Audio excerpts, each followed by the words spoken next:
بسم الله الرحمن الرحيم. يا أيها المزمل قم الليل إلا قليلا نصفه أو انقص منه قليلا أو زد عليه ورتل القرآن ترتيلا إنا سنلقي عليك قولا ثقيلا إن ناشئة الليل هي أشد وطئا وأقوم قيلا إن لك في النهار سبحا طويلا واذكر اسم ربك وتبتل إليه تبتيلا رب المشرق والمغرب لا إله إلا هو فاتخذه وكيلا واصبر على ما يقولون واهجرهم هجرا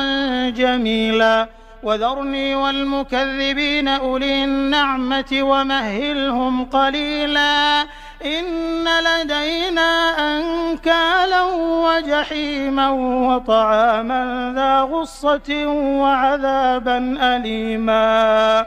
يوم ترجف الأرض والجبال وكانت الجبال كثيبا مهيلا إنا أرسلنا إليكم رسولا شاهدا عليكم كما أرسلنا إلى فرعون رسولا فعصى فرعون الرسول فأخذناه أخذا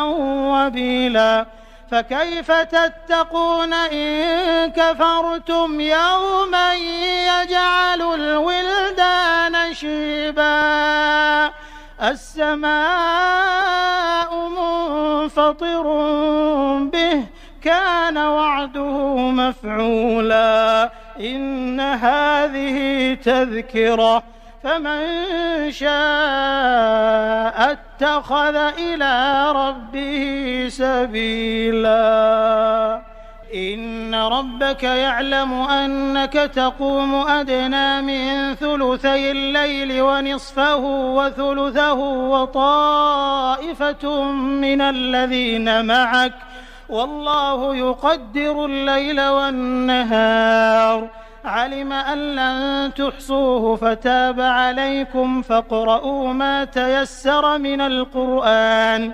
علم أن سيكون منكم مرضى وآخرون يضربون في الأرض يبتغون من فضل الله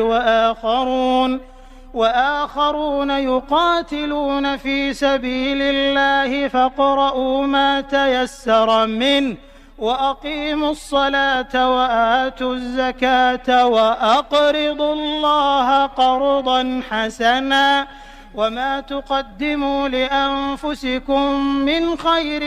تجدوه عند الله هو خيرا وأعظم أجرا واستغفروا الله إن الله غفور رحيم.